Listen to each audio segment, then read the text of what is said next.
和皇上明鉴，这些奏折都是对微臣父王的构陷。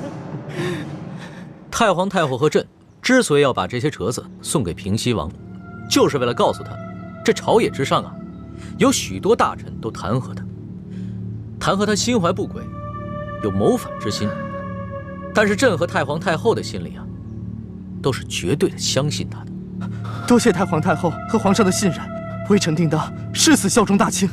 好了，都是自家人，何必这么生分？起来吧。建宁，还不赶紧把额驸扶起来！来，起来吧，二公子。你回到云南后，代哀家问候你父王好。另外，哀家给你母亲侧王妃准备了一点心意，顺便带回去。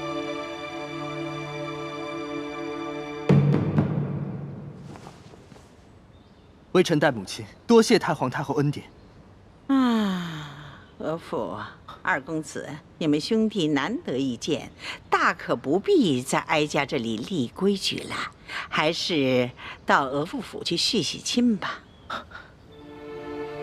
啊，建宁，你留下来陪哀家说说话。微臣告退。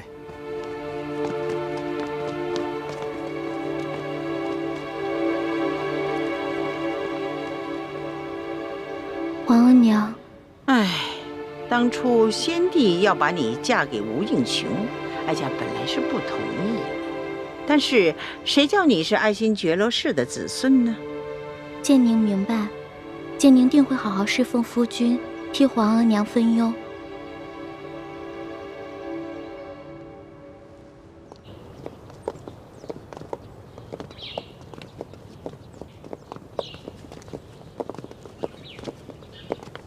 怎么了？是不是脚上又犯了，开始疼了？没有。那你怎么突然之间心事重重？心里想什么呢？我是刚才见了建宁公主，她本来是长公主，何等尊贵啊！可是，在13岁的时候，不得已嫁给了吴应熊。你看，她在太皇太后面前都变得小心翼翼、谨言慎行的，可见这些年来，她一定过得很辛苦、很煎熬。这有什么？身为皇家子弟，又有哪个人过得不辛苦呢？你想想朕，也是13虚岁就已经大婚了，这些年在宫里，哪一天不是谨言慎行的？直到遇见了你，朕的日子才变得有趣了一些。龙小弟，其实我有点害怕。害怕？怕什么？太皇太后，我看他老人家对你挺好的呀，知道你爱吃点心，还赏了你一盒桂花糕呢。太皇太后跟你不也重重赏了吴家二公子？但是，原来你说的是这个呀。这个吴三桂啊，是朝廷的心腹大患，朕和太皇太后也是逼不得已的。你又不牵扯政事，也不必别人家头疼，你就跟着犯晕呢。龙小弟，我有一种感觉，平时没人的时候，你在我面前就是我的龙小弟。我觉得我离你特别近，我们很亲近，但是一旦有别人在，你就是皇上。那个时候我就会觉得，我们两个之间的距离其实好远好远的。其实你说的这种感受，朕明白，但是朕没有办法。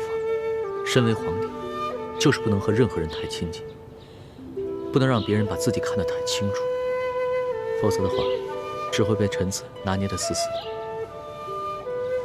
你已经是这个世上离朕最近，把朕看得最清楚的人。那会不会有一天，太皇太后或者是你，因为这个砍了我的脑袋呢？你这个小脑瓜子，天天想什么呢？老咒自己被砍头。放心吧，朕是和你拜过把子的，说好了要同甘共苦，生死与共的。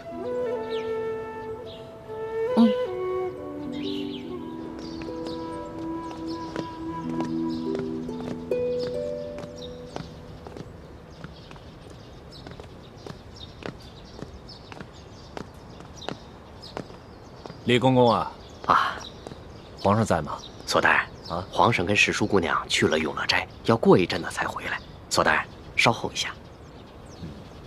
那我就在这儿候着吧。好。这甘国泰的案子结了，我得向皇上汇报一下案情啊。跑什么呢？啊，急急火火的。刑部有人带话，说这刘德昭死活不肯认罪，还说什么哭着喊着要见你。见我？对。糟了，难不成是他给我行贿了2万两银票，这会儿要举报我？不行，我得去封了他的口。你去告诉刘德昭，让他别着急，跟他说，等我见完皇上就去见他。是，义父。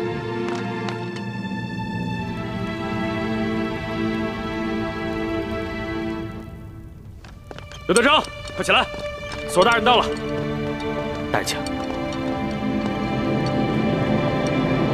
刘德昭，你到底还有什么事想见本官啊？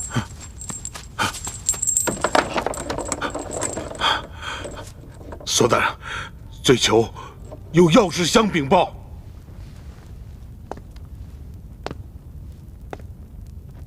你到底还有什么事啊？啊！索大人，罪囚知道，我这次犯的可是杀头之罪啊！可是我仍然想戴罪立功，想换取我那继室夫人秋敏，还有她腹中胎儿的2条性命啊！索大人，你呀，你想的挺美的，你还没想明白呀？自己犯多大的罪你没数啊？啊！索大人，刘德昭，你犯的是诛9族大罪。现在新上任的山西巡抚已经将你的继室裘敏，还有他的弟弟裘贵一干人等全部捉拿了，不日就会押解进京，跟你一起当街问斩。索大人，我知道，我知道，罪囚这次犯的那是逆天之罪呀！可是索大人，我所要举报的，那也是非同小可呀。是关于丽妃娘娘的一个秘密，对于皇后，还有索大人，乃至和顺里整个家族。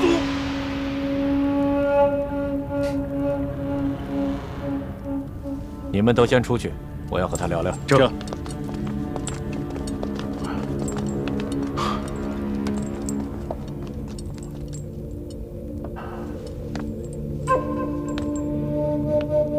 刘德昭，你想好了？若你举报之事确有价值，那本官可以保证，把你夫人裘敏和她腹中的胎儿保下来。这大人呐，我会啊！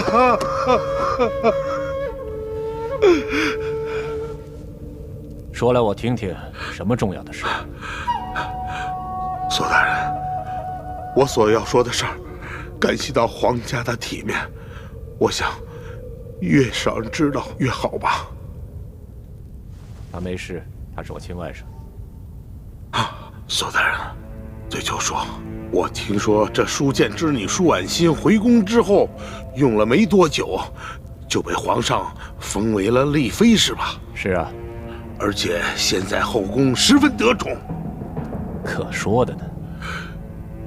索大人呐，你可不知道啊，现在正在受到皇上恩宠的，并不是真正的舒婉心，她是假冒的，假冒的。你说舒婉心是假冒的？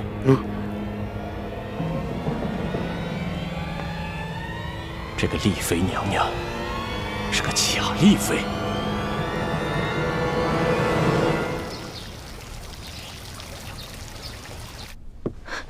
什么？丽妃是被人冒名顶替的？嘘，皇后娘娘千万小声点，别让外面的宫人听见了。这消息可当真？这刘德昭所言可靠吗？这刘德昭意识到自己死罪难逃，一心只想给自己留个后。所以他没有必要再胡言乱语编出这么荒谬的事情来。而且根据丽妃这次出巡的种种表现，她几次三番拼着性命去保护皇上，其胆识不像是普通官宦人家的小姐所为。我看此事十有八九会是真的。而且再往深里去想，这假冒丽妃的人，说不定和李氏兄妹他们都是同一伙人。那这刘德昭手里可有证据？没有，就是因为他手里没有证据，所以他才不敢声张，只是拼着命的想要见我，想私下里和我做个交易。那依三叔所见，我们现在该如何应对？要不要去告诉皇上？万万不可！现在皇上对丽妃宠爱有加，而且此事又关系了皇家的脸面，我们一定要把真凭实据拿到手里，再一举扳倒李氏兄妹，还有这个假扮丽妃的人，不然打蛇不成，反要遭蛇咬啊！那三叔的意思是？现在唯一的铁证就是活着的舒婉心。我会悄悄地派人去趟山西，通知山西新巡抚，让他设法悄悄放掉裘贵和裘敏姐弟俩。我们让裘贵替我们找到真正的舒婉心。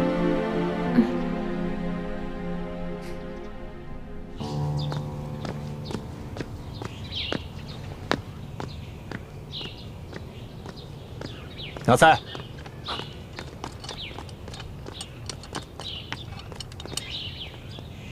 安排一个可靠的人，把这封信交给裘贵，告诉他，只要他能找到真正的舒婉心，便可以戴罪立功。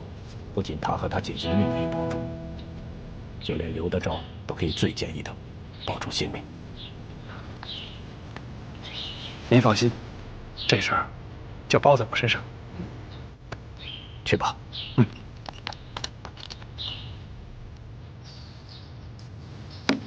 拿去抹药吧。这，李太医，李公公，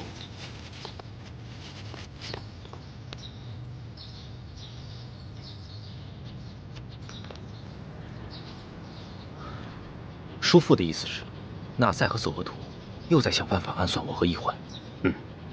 索额图昨天在御书房门前候着，准备向皇上汇报顺天府尹甘国泰一案。突然刑部派人来找他，说是刘德昭坚持要见索额图，说有重要的事情要汇报。索额图去了天牢以后，他就跟纳赛在旁边咬耳朵，估计没什么好事，搞不好啊跟你们兄妹有关。我知道了，多谢叔父提醒。你小心点。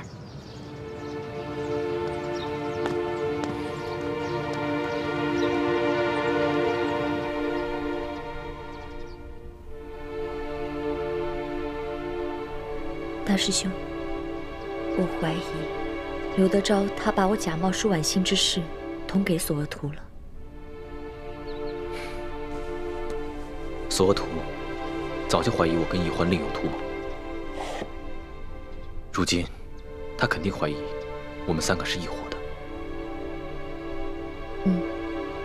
他眼下不动声色，只是因为除了刘德昭所言，他别无证据。可此事事关皇室颜面，他一定会派纳赛去追寻舒婉心的下落。如果真让他找到舒婉心，那我们就麻烦了。你放心吧，我已经派人去给孟祥和送去了消息，让他和舒婉心一定要小心隐藏行踪。有劳李太医。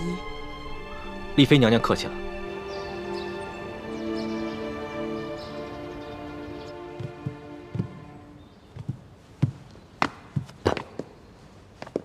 皇上，这些就是吴应奇从云南押送进京的永历帝遗物。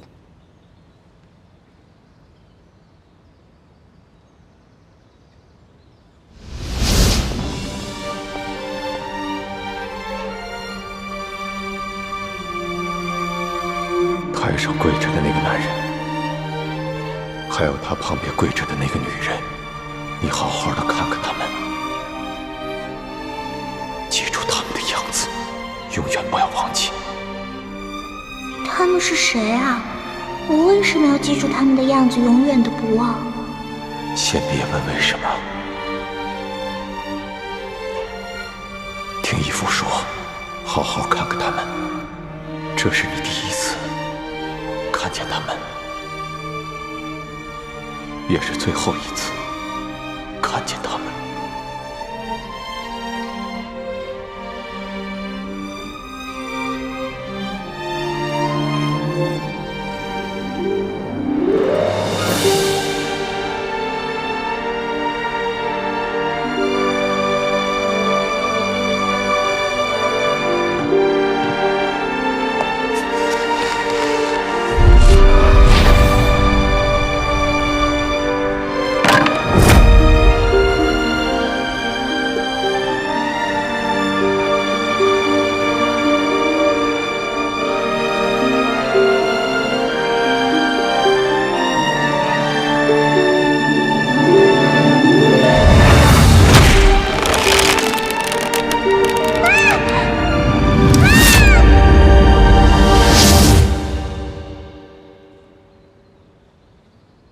老大，想什么呢？没有，我只是在想，永历作为前明最后一个皇帝，日子一定不好过。他在被平西王绞杀之时，又作何感想呢？还能作何感想？这亡国之君呢，不如丧家之犬。朕看了这些遗物，也很受震动。所以，朕一定要励精图治，造福百姓，绝不重蹈前明的覆辙。龙小弟，我相信你，你一定能做好的。不过，吴三桂他派人夺走了金钥匙，肯定没安好心，你自己得注意点了。相比于金钥匙的真正下落，朕更在意的是，如何以永历帝为镜，做一个真正的好皇帝。再说了，就算这金钥匙在吴三桂手上，朕也不惧，因为铜匣子在朕的手里，所以他就算凑齐了3把金钥匙，也是没用的。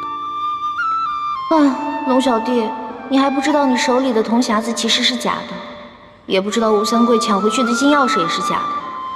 真的钥匙已经落在朱哥哥手里了，否则你恐怕会寝食难安的。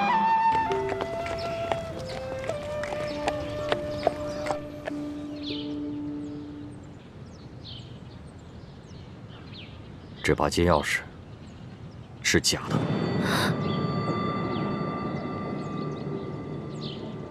假的？不会吧，大师傅，你再认真看看。我是不会看错的。千影，你上当了。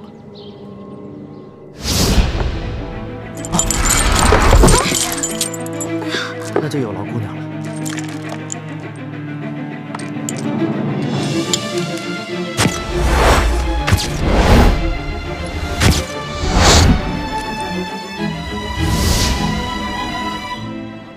师姐，你会不会被吴应奇那小子给骗了？不可能，吴应奇不知道金钥匙的秘密，他也不知道我接近他是为了金钥匙，所以他不可能放着一把假钥匙等着我去调包啊！你怎么能如此确定呢？四师傅，吴应奇和他爹吴三桂不同，他是个人品端方、有胆有识的谦谦君子。人品端方、有胆有识，还谦谦君子。千影，你对吴三桂的儿子评价挺高的。我说的都是实话。三师傅，其实樊师姐也没说错，这个吴应奇确实是温文尔雅、多才多艺，而且他一路上特别体恤下人，履行善事，而且面对强敌的时候也没有表现出什么懦弱畏惧。其实说真的，如果他不是吴三桂的儿子，弟子我也是真想和他结交的。哼，有其父必有其子，吴三桂这种大汉奸，怎么可能教得出这么好的儿子？倩影啊，画虎画皮难画骨，知人知面不知心。你爹说的对，你千万不要被吴应奇那个小子的外表给骗了。爹，在你眼里，女儿就是如此糊涂无用之人吗？你根本就没见过吴应奇。我和叶师弟已经跟他相处整整3个月了，如果换作是易欢的话，你也会这么不相信他的判断吗？倩影，你爹不是这个意思，他只是想提醒你。易欢虽然生性贪玩，不求上进，可是他天资聪颖，绝不会那么容易被敌人的假象给迷惑的。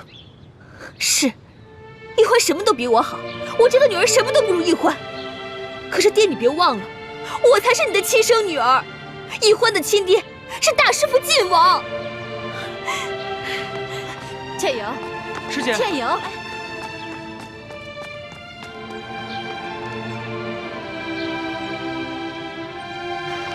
这孩子，你以后跟女儿说话就不能温和一点吗？难怪女儿怪你偏心。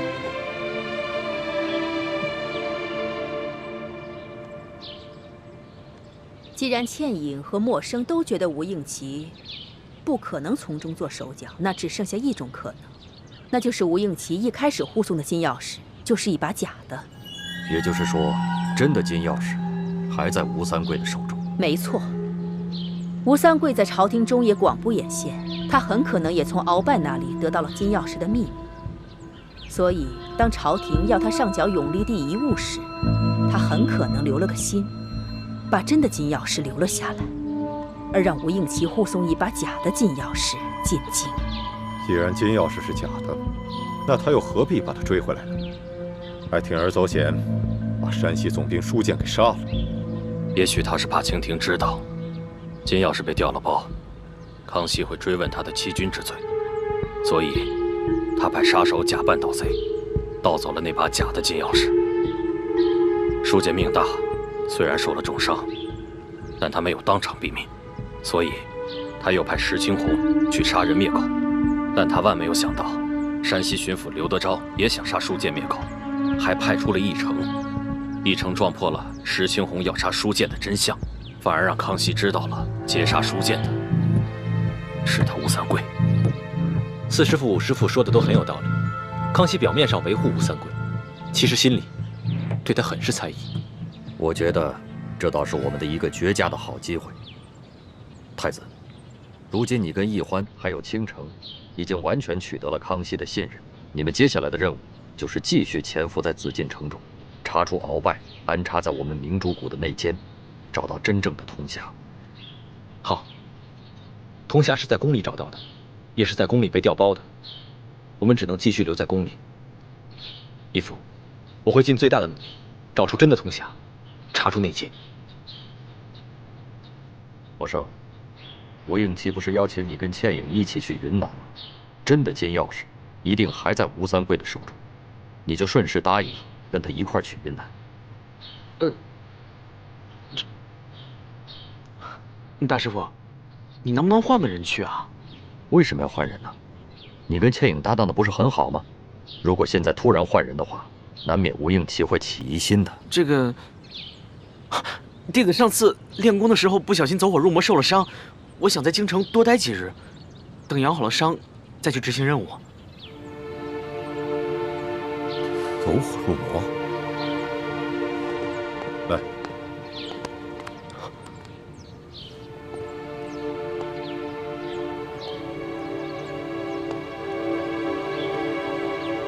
默生的确曾走火入魔，伤及内脏，至今未愈。而且默生的肝气郁结，脏腑之中有一股抑郁之气。默生，你到底有什么心事？为什么好端端的练功时会走火入魔呢？弟子只是不小心受的伤，并无大碍的。来，默生，让爹看看。来。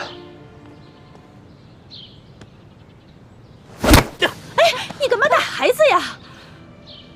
爹，三师傅都说了我已经走火入魔受了伤，你为什么还要打我？给我闭嘴！你怎么想的我不清楚吗？你必须跟倩影去云南啊！想借机在京城待着，门都没有。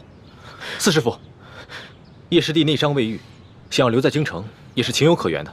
太子，你别替他求情，他心里藏着大逆不道的心思，我要把他打醒。明章，四师傅，叶师弟的心病我知道，这是我们师兄弟之间的事情，就交给我们自己解决吧。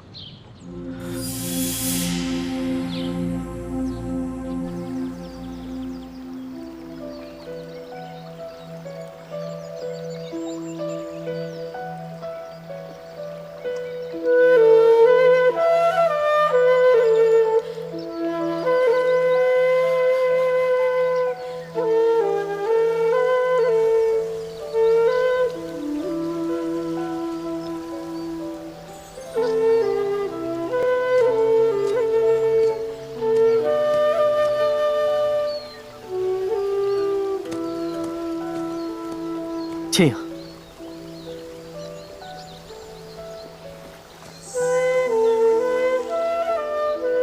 倩影，你怎么了？没什么，只是沙子迷了眼睛。这湖边哪来的沙子呀？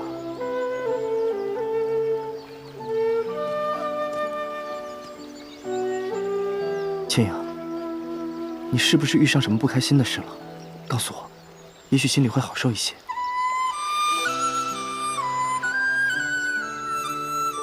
真的没有。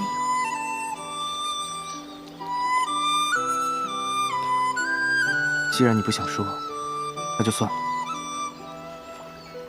不过人生苦短，我们不应该再纠结那些不开心的事情了，好吗？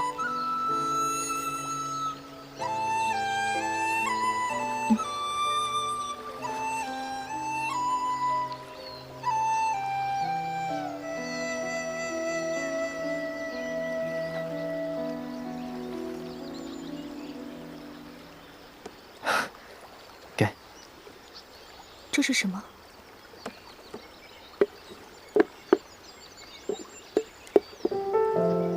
哇，好漂亮的金面具啊！不过，这实在是太贵重了，倩影不敢收。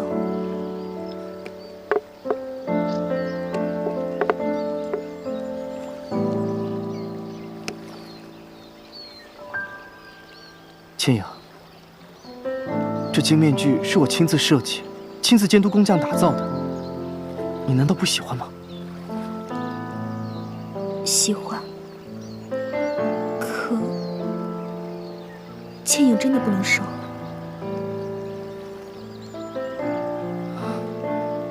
倩影，这是我第一次送女孩子东西，难道直到现在，你还不明白我的心意吗？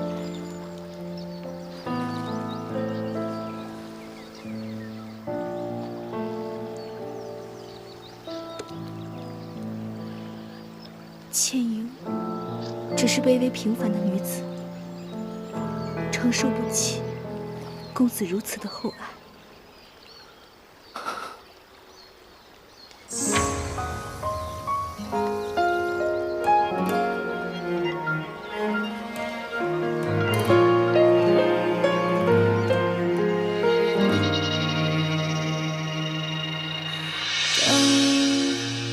何时天会晴？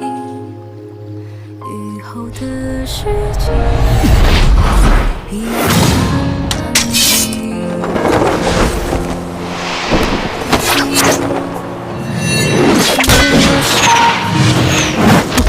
在思念湖畔，回想起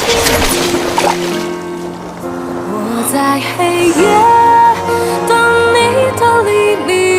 在这里，你在哪里？思念不来及，今夕何夕？这金面具，我为你一人打造。你若不收它，它还有何意义？这么美的金面具，丢了实在是可惜。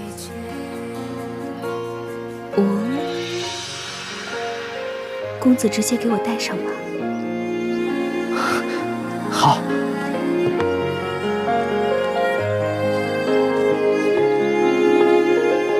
情缠一波，曾经拨弄我的心，久久不能平静。梦何时才会清醒？醒来之后，只想看你的眼睛。我在黑夜等你的黎明，我在这里，你在哪里？思念不来及，今夕何夕？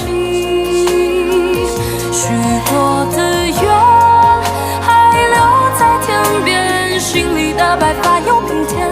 过一天一年，何时再见？过一天一年，何时再见？叶师弟，来。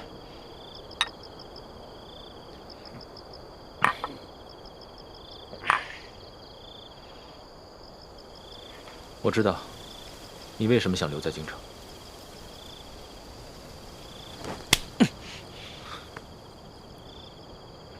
对不起啊，大师兄，我控制不了我自己。我和易欢从小就定了亲，我又是大明的太子，朱明联盟的核心，于公于私，你都没办法跟我抢易欢，所以你只能把你对他的感情埋在心里，以致一语成疾。大师兄，你放心，这只是我的一个心病。等将来有一天，你和易欢成了亲，有了孩子，我也许慢慢就放下了，绝对不会打扰你们的。我相信。其实你比我还大1岁呢，只不过因为我的身份特殊，所以师父们让你们尊称我一声大师兄。我相信你比我更知道分寸。大师兄，在我的心里，兄弟之情一定比儿女私情更重。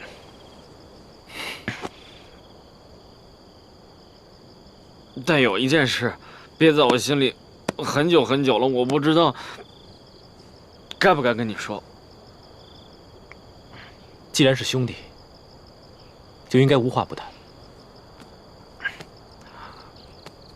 我在山西照顾小师妹的那几天里，小师妹昏迷的时候，嘴里面一直喊着“朱哥哥，朱哥哥”，还有龙小弟，龙小弟。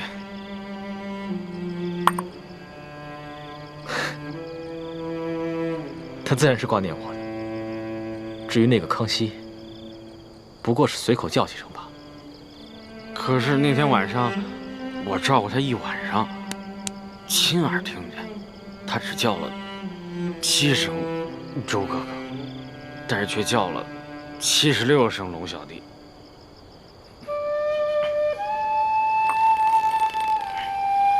大师兄，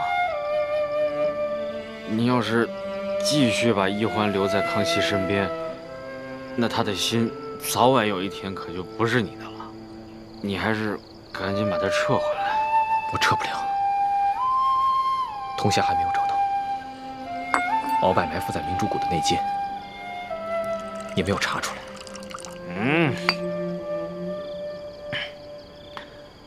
如果易欢做了大清皇帝的女人，你纵然光复大明成功了，有什么意义啊？光复大明是我此生最大的责任，可你却是我的命。如果没有了你，那我做什么都没有意义。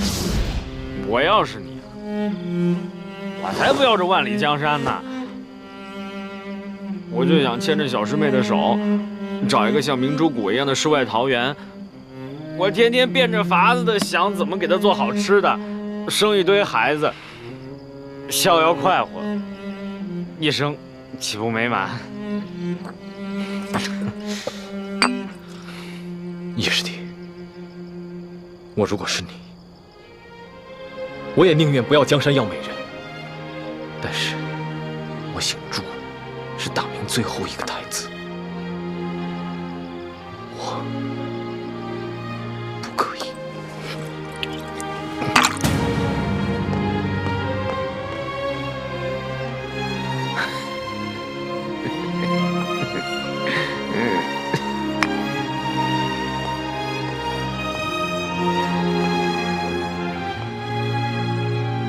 大师兄，若是小师妹做了大清皇帝的女人，你纵然光复大明成功了，又有何意义啊？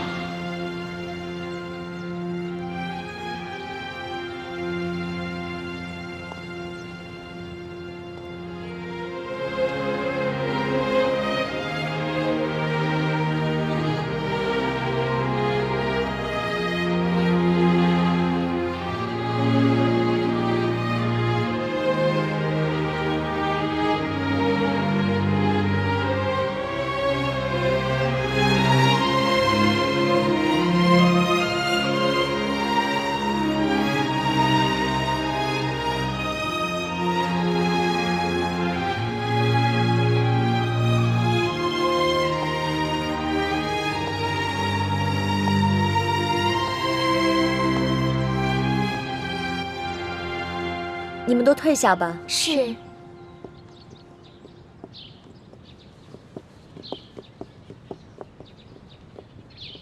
来，快坐下。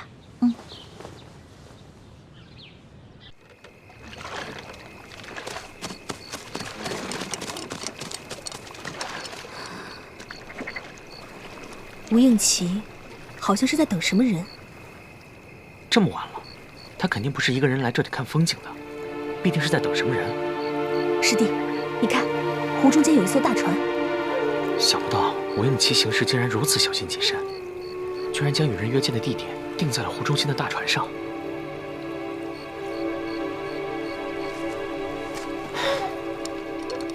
樊师姐，你该不会到现在还认为吴应奇只是一个胸无城府、只懂得琴棋书画的文弱书生吧？可是也有可能是吴三桂的指示吧？你别再拿这些借口自己骗自己了，好不好？师姐，三师傅那边我可以替你打掩护，不过三师傅说的对啊，吴应奇他毕竟是贼人吴三桂的儿子，我们不可以不防。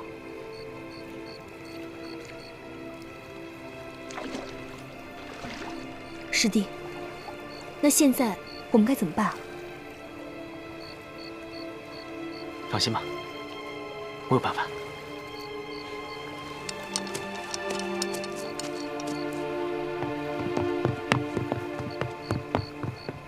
二公子，二公子，师弟，你可千万注意安全，万一有什么意外，我随时去接应。好的。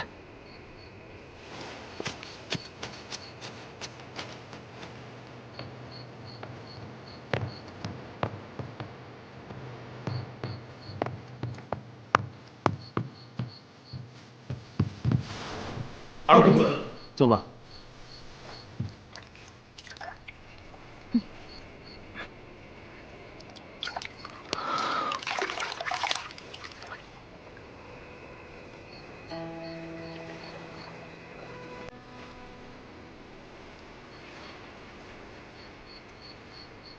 既然人都到齐了，那我们就开始吧。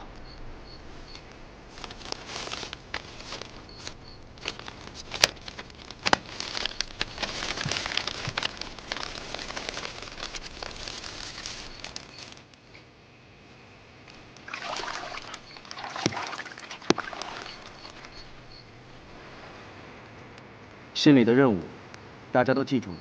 记住了。既然记住了，知道该怎么办吗？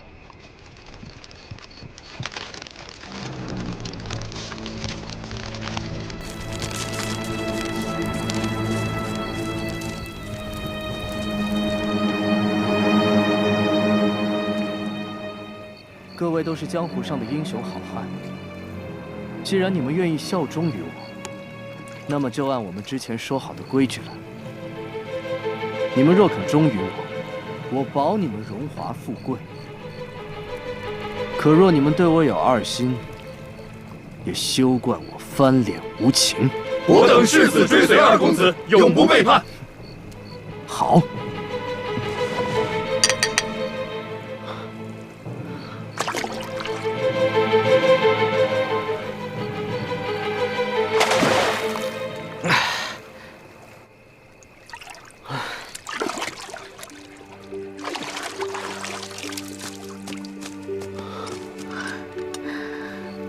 吴应奇约见的都是些什么人？我看不到舱内的情形，不过舱里除了吴应奇，大概还有10几个人。听他们说话和呼吸声，个个武功高强，应该都是江湖中的好手。吴应奇有提到这些人的名字和身份吗？没有啊，本来在这种地方约见就已经十分安全了，可吴应奇还是十分小心，出言谨慎，连即将布置的任务都是写在密信上的，我打探不到更多的消息了。师姐，现在你应该明白了。吴应奇其实很难对付，以前都是我们小看他了。也可能，吴应奇没你说的这么可怕。这些江湖中人，应该都是吴三桂暗中网罗的。他只不过是受他父亲的指派，和这些人接头罢了。至于那些密信，也有可能是吴三桂提前写好的呢。不对，吴应奇绝非一隅之辈，他心机很深，好像在暗中谋划了什么事情？对了，那些江湖之人宣誓的时候，也口口声声地说效忠的是他吴应奇，而非吴三桂。师姐，我觉得三师傅说的对，你现在是被吴应奇给蒙蔽了，丧失了应有的判断。我哪有？我只是在分析另一种可能性罢了。小心驶得万年船。不管怎么说，我们以后跟他打交道的时候，还是小心一点吧，千万不要利用他不成，反而被他给利用了。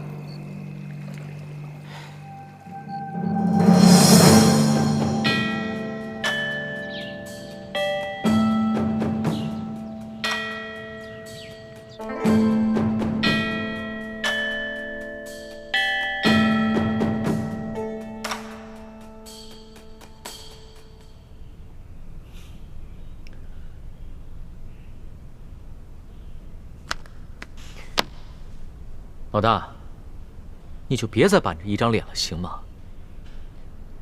皇上千万别折煞奴婢了。奴婢啊，跟皇上是尊卑有别，奴婢再也不敢冒充什么老大，冒犯龙威了。朕知道你心里还在生朕的气。没有，奴婢在皇上面前只是一只小蟑螂。哦不，奴婢就是一只小臭臭。只要您龙族一抬啊，就能把奴婢剁个稀巴烂。是吗？那你昨儿个还骂朕是个骗子，不仅是个骗子，还是天底下最大的骗子！你还撕了朕的檀香古扇。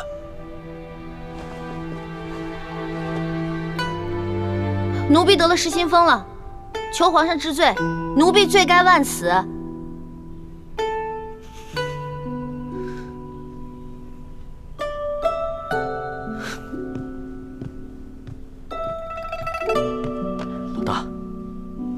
老大，你就别再和朕赌气了，好吗？你以为朕不想杀尽贪官，整顿吏治吗？朕想，朕做梦都想。可是朕这个皇帝也不是万能的呀。太皇太后说的对，这朝中的事情很复杂，没那么简单，不能操之过急，否则只怕打虎不成反被虎咬。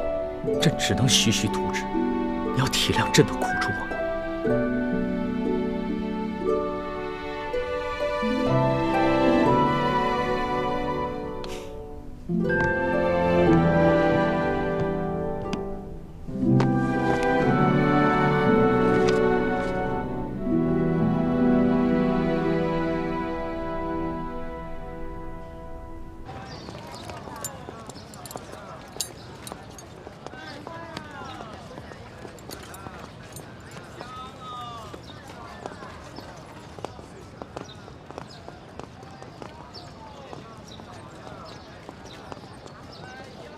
二公子，时候不早了，咱们该赶路了。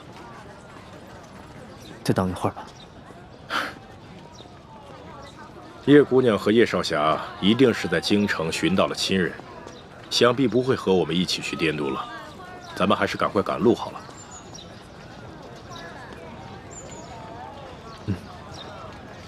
来，二公子请。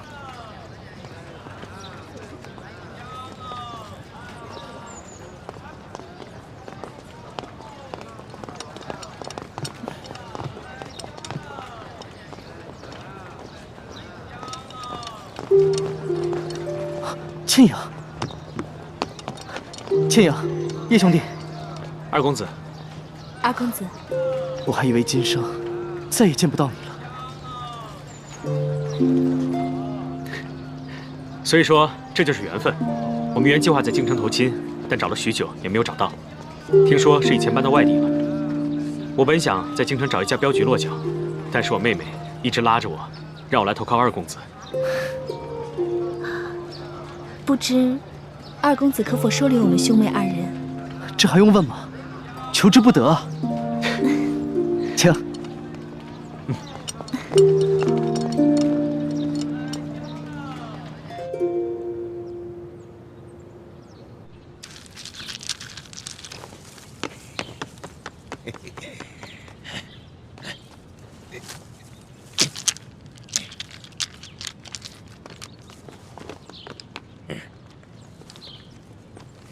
这一纵队向左，这一纵队抢药！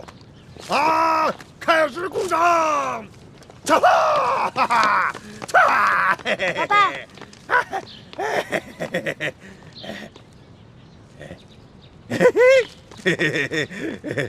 有人来了，有人来看我了，我要吃的。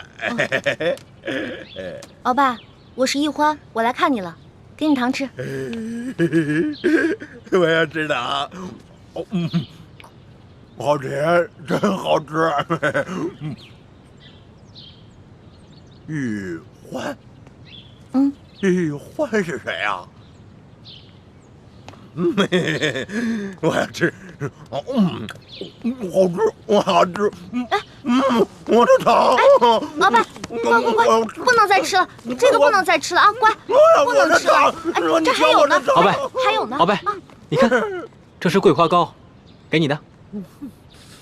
你是好人，他是坏人，他抢我糖，不好。哎，好吃，好吃。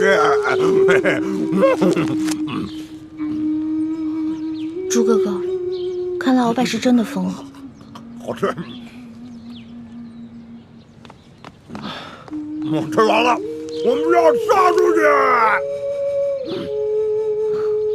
鳌拜，我们先走了啊，把吃的放在这儿，你自己慢慢吃。你们下次来看我，再吃了，我还要。走吧。好吃，吃完了我们杀出去。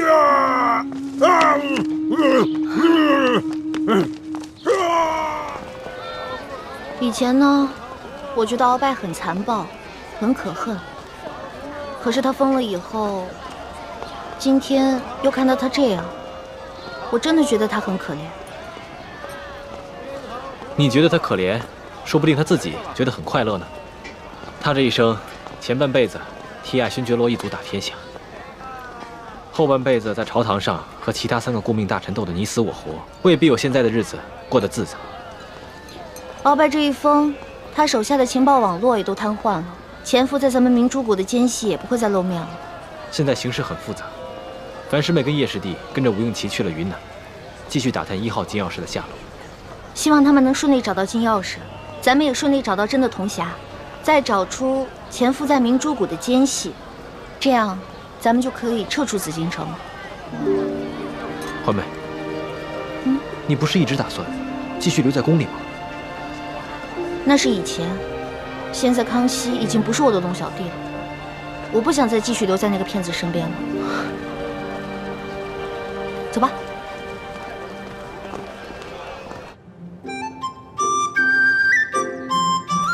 来看一看啊，都是自家做的，带一个回去吧。这个，看一下这个。真没想到，滇都不仅有京城的繁华，还有京城看不到的民族风情。对啊，其实滇都啊还有很多好玩的地方。等我这次见了我父王之后，我带你们再好好逛逛。你爹是不是很凶啊？我父王平常是个不苟言笑的人，因为是军人出身，所以总是有点不怒而威。说实话，我每次见到他呀，我心里还会发怵的。但是他人还是很好的，尤其是对我和我娘，他心里啊还是很疼我的。天下无不是的父母。平西王虽然在世人的口中颇受争议，但我相信，他一定是个疼爱儿子的好父亲。对啊，倩阳，你真是善解人意。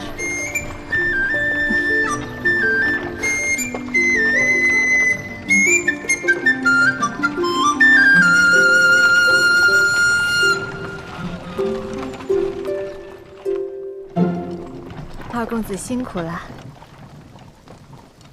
王爷有命，要二公子一回来，速去复命，不得耽搁。好，我这就去。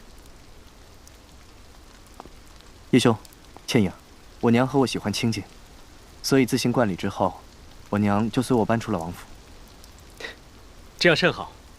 倘若真是平西王府的话，只怕我们兄妹2人还不敢踏入了。吴嬷嬷，这位是叶兄弟，叶姑娘，你要为他们安排最上等的客房。二公子放心，昨夜接到消息，我就准备好了，一切用度都安排了最好的。哎，对了，让你准备的药材，你准备齐了吗？大多都准备好了，都是双份，但唯有一味雪肤草只找到了1份。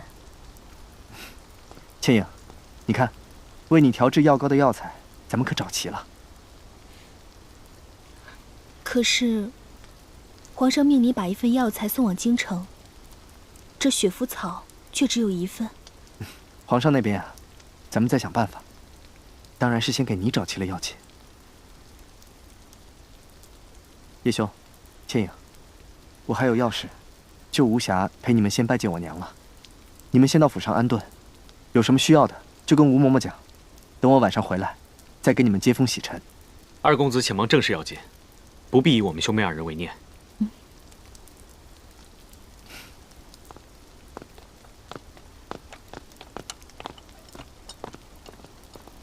这二公子连衣服都来不及换，看来定是有要事。叶公子，叶姑娘，请。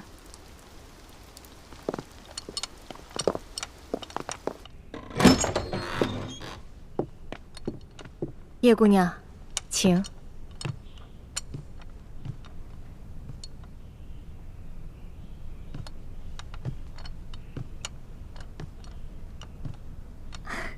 叶姑娘，看看，还有什么短缺的？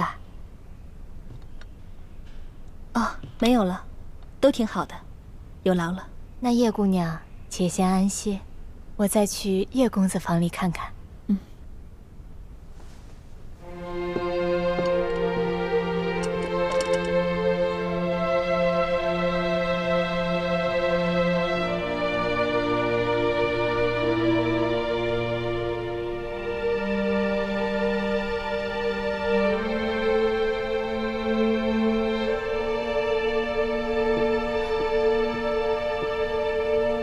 奴婢望月奉主母之命来请叶姑娘一见。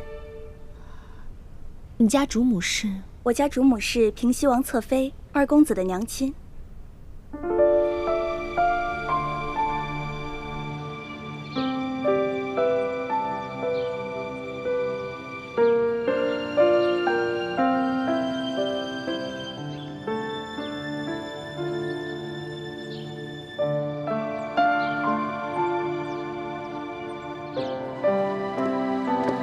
请。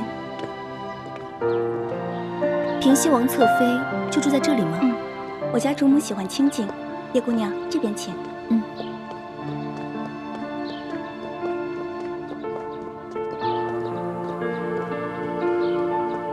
主子，叶姑娘来了。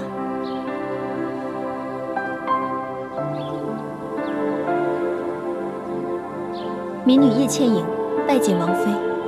不必多礼，看茶。是。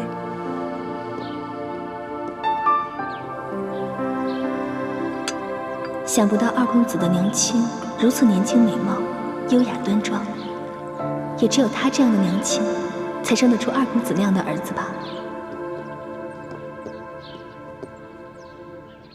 我琪儿在家书上说，叶姑娘是她新结识的朋友。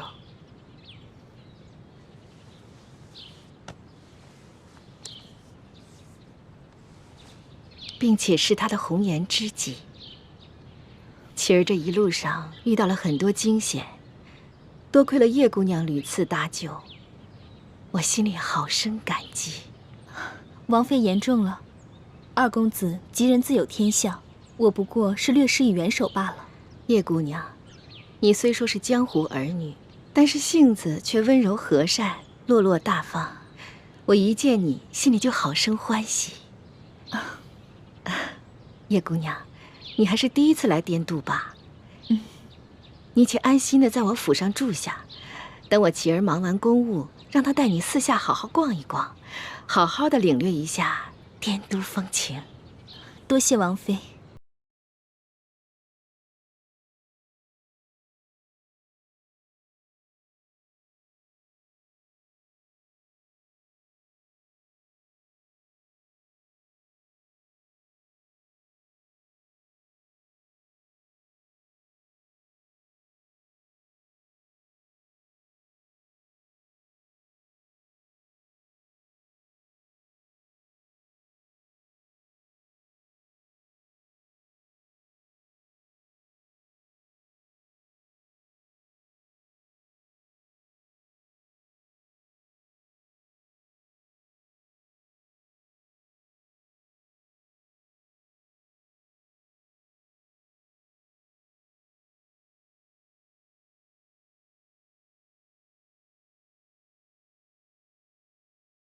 儿不敢有所隐瞒。当初父王要孩儿运送永历帝的遗物进京，孩儿在登记造册之时，曾看过一眼这把金钥匙，但是也并没有十分留意。后来与山西总兵舒建会面之时，舒建特意将这把金钥匙贴身收藏，儿子也只是远远地看了一眼，对这把金钥匙的印象也并不是十分分明。后来父王命密使从舒建那夺回金钥匙，那密使也是直接带走了金钥匙，孩儿也就没有机会再见到。所以您要问孩儿，这把金钥匙是不是当初的那把，孩儿也不敢确定。你这话说的是真的？那这把金钥匙？假的。假的？那真的呢？不知道，下落不明。那父王真是大意失荆州啊！当年绞杀永历帝时，父王就见他镜中带着一把金钥匙。当时我虽怀疑永历帝如此贴身之物必定十分贵重，但我却猜不出它究竟有何用途。所以，当朝廷要父王将永历帝遗物全部押送进京时，就没有将它扣下。父王，您是什么时候知道这把金钥匙的用途的？10多年前，父王绞杀永历帝以后，就已经成为朱明联盟必杀之而后快的第一人，所以父王就在朱明联盟里安插了内线。在你们押送永历帝遗物进京后，我才从内线那里得到了消息。当年崇祯皇帝意识到大明江山危机时，就将宫里的宝藏隐藏在一个秘密的地方，然后绘制了一张藏宝图，藏在了一个铜匣子里。除了藏宝图，这铜匣中还藏有各地朱明联盟成员的潜伏名单。所以这把金钥匙就是开启那个铜匣子的。不错，打开这个铜匣子的金钥匙一共有3把，3把必须同时打开，否则就会破坏机关，毁掉铜匣子里的藏宝图与名单。孩儿办事不力，没想到这把金钥匙有这么特别的重要性，孩儿竟然让它在眼皮子底下被人调了包。父王可以肯定，你出发时带走的金钥匙那是真的，所以一接到密报后，父王就立刻派人快马加鞭通知你换下金钥匙。没想到还是晚了一步，等我的人赶到时，金钥匙已经落到了舒建之手。没办法，我只好命人假扮劫匪杀了舒建，劫回金钥匙。可这把金钥匙已非是当初父王给你的那把了。孩儿办事不力，请父王降罪。琪儿，现在不是谈责任的时候，你要仔细想想，这一路上除了你和舒建之外，还有没有其他人也接触过这把金钥匙？这，琪儿，莫非你想起了什么？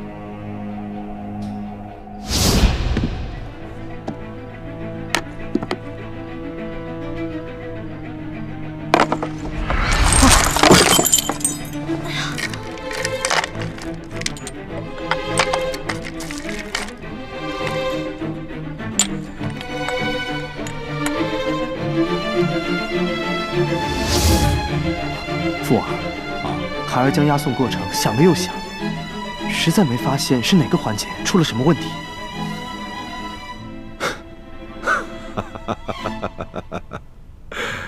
喜儿啊，你这次京城之行十分辛苦，父王啊，对你非常满意。我已命人将给你的赏赐送到你的府邸，你先回去好好休息。若是想起什么，再回来告诉父王。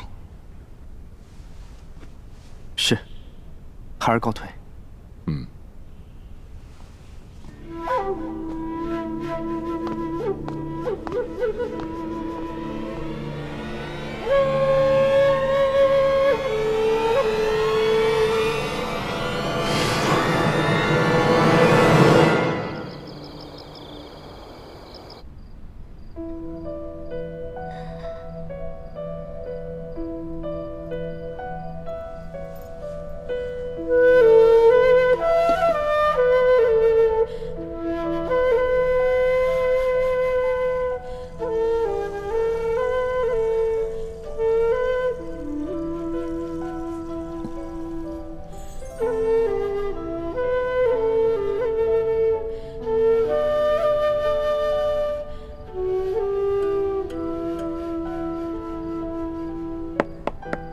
千阳，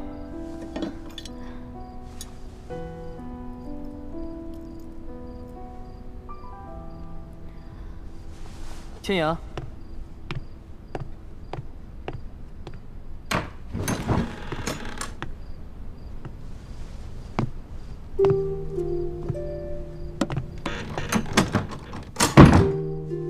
怎么样？在这儿住得惯吗？要是缺什么的话，就跟我说一声。你娘给我送了好些衣物玩物和金银首饰，现在我什么都不缺了。那就好。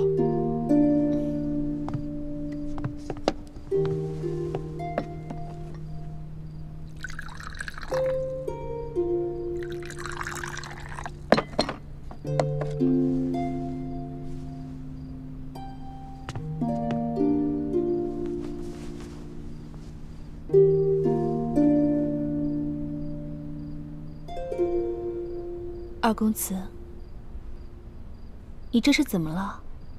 好像脸色有一点不好。没什么，就是今天去交差时，被我父王数落了一顿。你一路上这么辛苦，你父王为何还要训斥你啊？还不是因为永历帝遗物里的那把金钥匙。什么金钥匙啊？千阳，你还记得吗？永历帝遗物中的那个首饰盒里，有一把金钥匙。当时你打开盒子看，还有东西掉在了地上。你捡起的东西里面，就有那把金钥匙。是吗？我不记得了，只记得那些东西掉在地上后，我就一股脑的都将它们捡回了盒子。莫非是舒总兵从永历帝遗物当中拿出来戴在镜上的那样东西？难不成就是那把金钥匙？不错。后来书剑遇刺，那把金钥匙也不知被什么人掳走了。我父王为此责怪我，说不好向朝廷交代。哦，这书剑遇刺一案，皇上已知道是山西巡抚刘德昭所为，那金钥匙应该就在刘德昭手上。如今皇帝已判他下狱，那这金钥匙就应该在皇帝手上。你父王不过是责备你几句罢了。我还是第一次外出办差，没想到办成这样，我心里很是自责。英奇，对不起，是我盗走了金钥匙，不过我盗走的也是一把假的。就算我告诉你实话，你只怕也不会相信。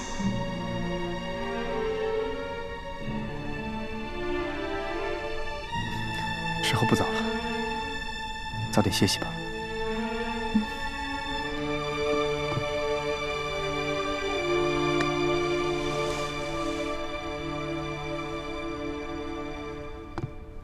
二公子，这是什么？这是为你调制好的冰肌雪肤膏。既是我承诺过你的事，就一定会为你做到。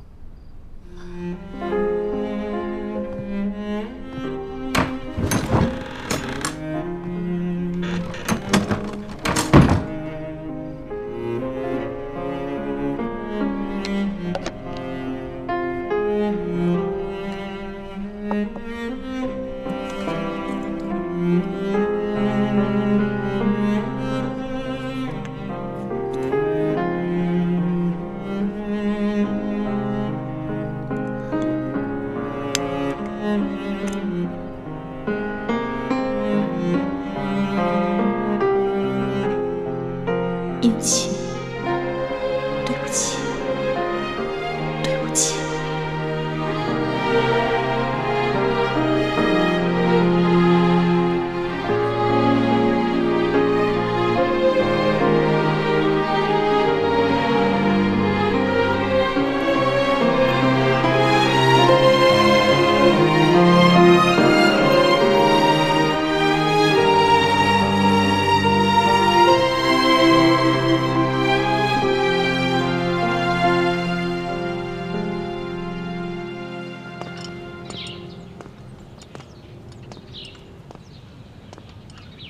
王爷，